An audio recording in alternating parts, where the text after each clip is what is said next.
Bum bum ba-dum bum ba-dum bum bum ba-dum bum bum ba-da-dum bum ba-dum bum ba-dum bum bum ba-dum bum bum. Welcome to Everyday Musicality, the podcast in which we discuss all things related to Gordon's music learning theory and how it can help unlock the inner musician that lives inside of all of us.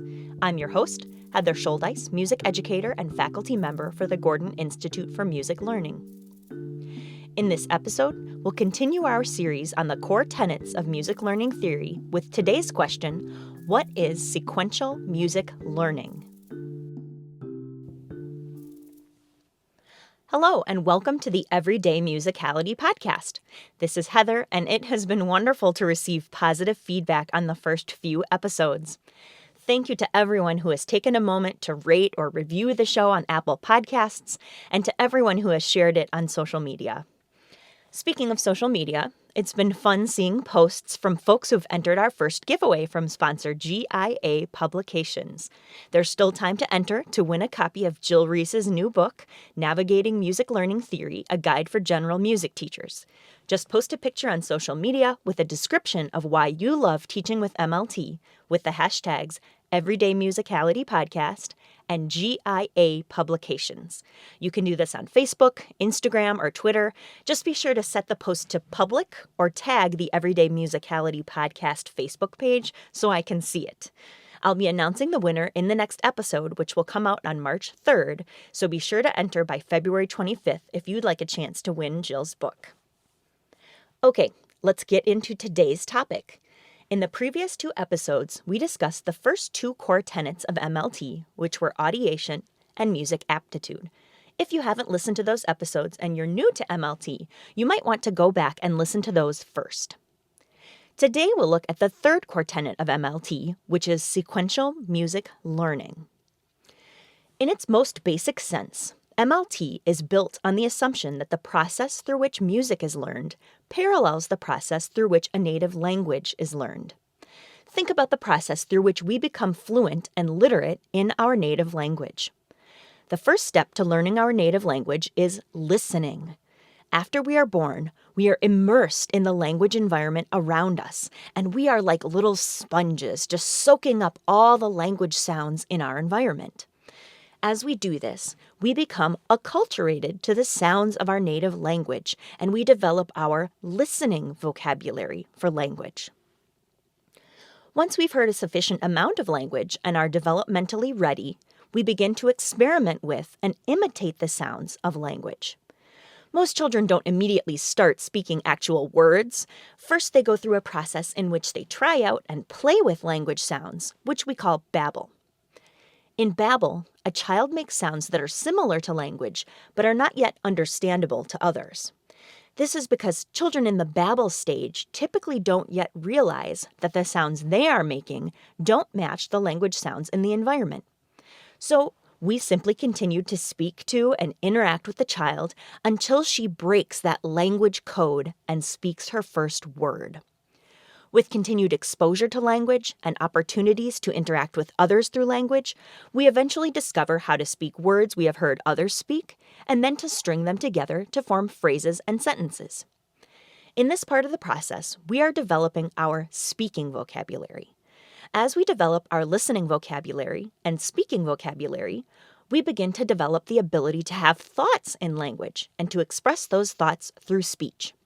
We also interact with others through conversation, during which we are able to understand the words and thoughts of others and spontaneously respond with thoughts and words of our own.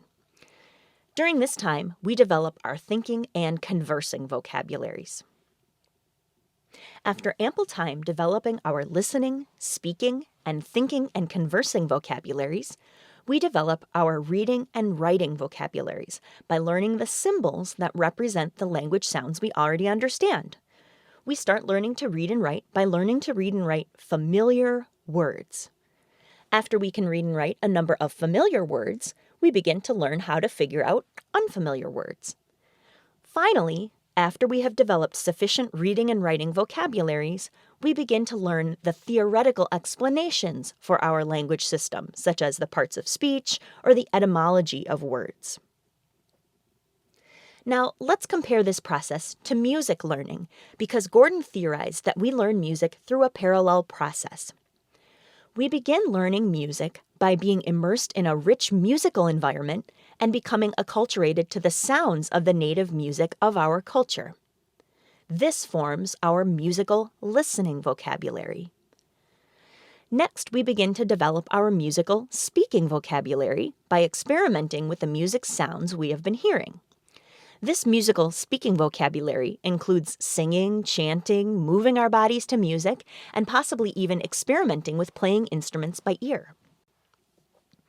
Most children begin with music babble, making sounds that have musical intent, yet might not seem to make musical sense because they don't make correct use of the established syntactical structures of the music.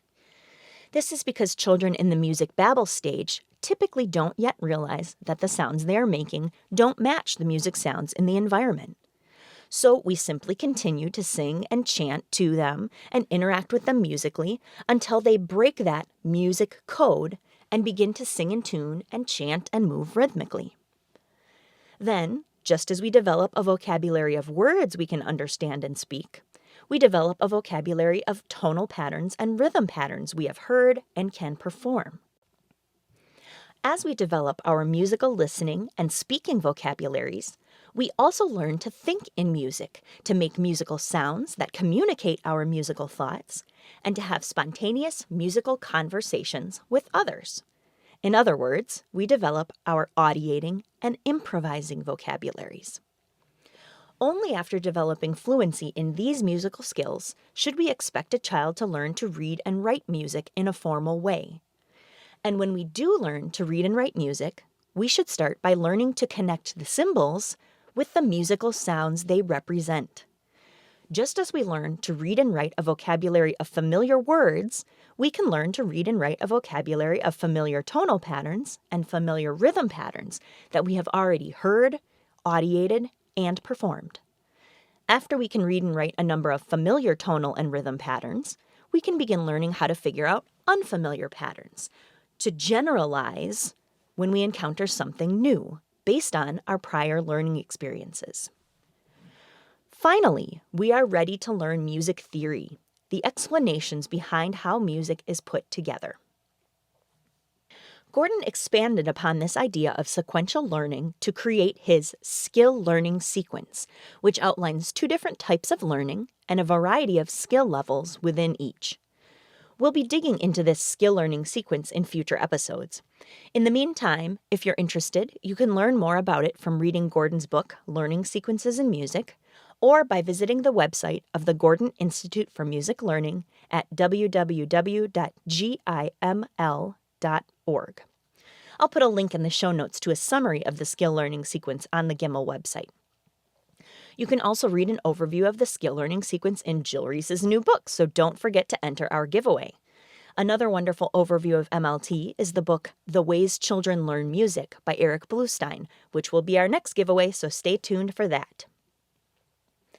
This idea of sequential music learning is so powerful, and it's actually what led me to decide to become a music teacher. Before I discovered MLT, I wanted to be a professional clarinetist, and I was only majoring in music education as an undergraduate student as my backup plan so that I could make money teaching if I needed to. I fully intended to go on to graduate school for clarinet performance and then spend my life playing my clarinet.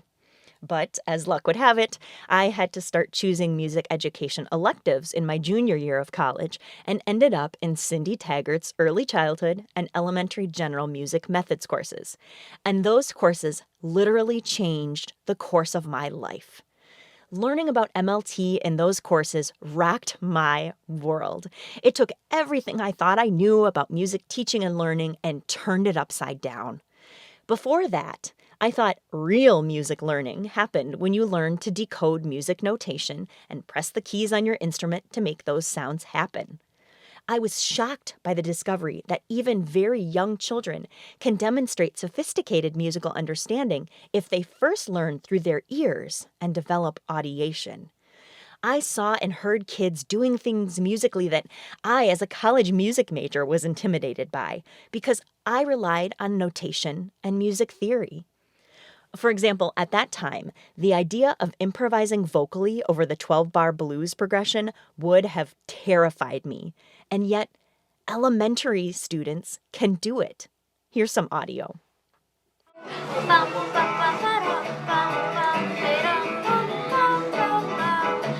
Good, keep going.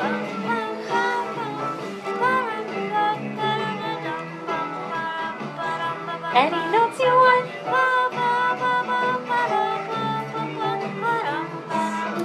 Who else is feeling brave?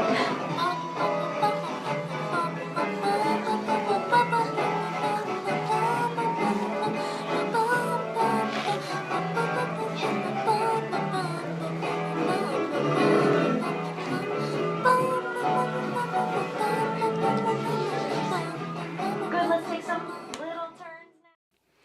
Those were a couple of my former elementary students who were in 4th grade at the time. Because they learned first through their ears rather than notation and theory, they were able to audiate the progression and improvise something that made musical sense. This is a perfect example of a quote from Pete Seeger that Eric Bluestein features in his book, The Ways Children Learn Music. On page 11, Bluestein quotes Seeger as saying, "Music teachers sometimes overemphasize the importance of learning to read music early. Would you teach a baby to read before it could talk?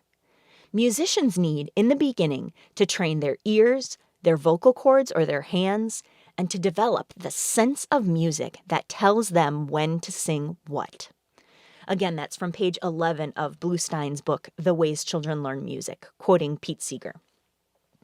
Now, Pete Seeger wrote that in 1973, and even though Gordon wouldn't even come up with the word audiation until 1975, I think they were talking about the same thing.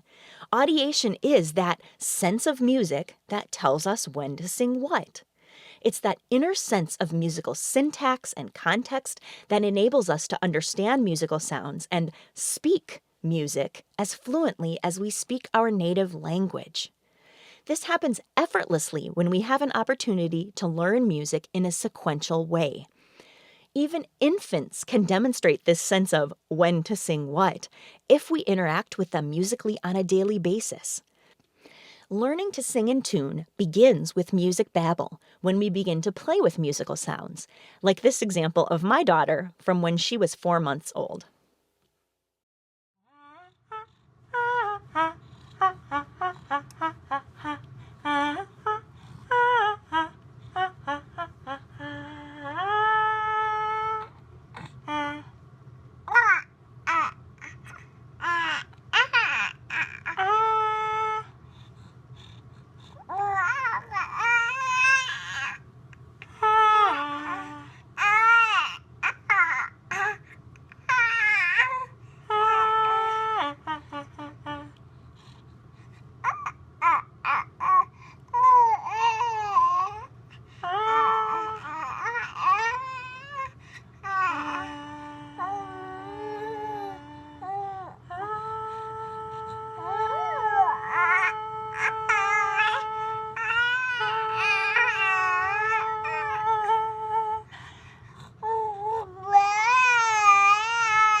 In future episodes of this podcast, we'll look more closely at musical development in very young children and the ways in which we can help guide it through musical play, as you heard in that audio. Music learning theory provides a framework for guiding musical development from birth through adulthood so that we can build our audiation and musical skills in a sequential way. When we engage students in sequential music learning experiences, quote, "Everything students are learning builds logically from what they have already learned. As a result, students find what they are learning makes sense." That's from Gordon's 2012 edition of Learning Sequences in Music. Thus, developing musical skills and knowledge requires minimal effort because students have been given the sequential readiness for each step in the learning process. I hope this overview of the core tenet of sequential music learning has been helpful. I'm currently planning a future episode that will provide an overview of the skill learning sequence, so stay tuned for that. Of course, we'll continue to dig deeper into all three of the core tenets of MLT: audiation, music aptitude, and sequential music learning, and the ways in which our students can benefit from them. Before we end this episode, I'd like to remind everyone that this podcast is sponsored by GIA Publications, publisher of many MLT-related materials, including my upcoming book tentatively titled Weaving It All Together, A Practical Guide to Applying Gordon's Music Learning Theory in the Elementary General Music Program.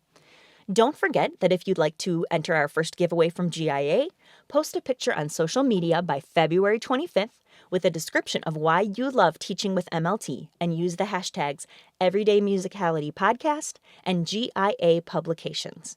Also, be sure to set your post to public so it comes up when I search for the hashtags. In the next episode, we'll wrap up this first series, What is MLT?, by looking at some common misconceptions about MLT. In the meantime, if you have questions, comments, or suggestions for future episodes, please get in touch. You can email me or send me a voice memo at everydaymusicality@gmail.com. I would love to hear from you. Thanks for listening, and let's keep musicking every day.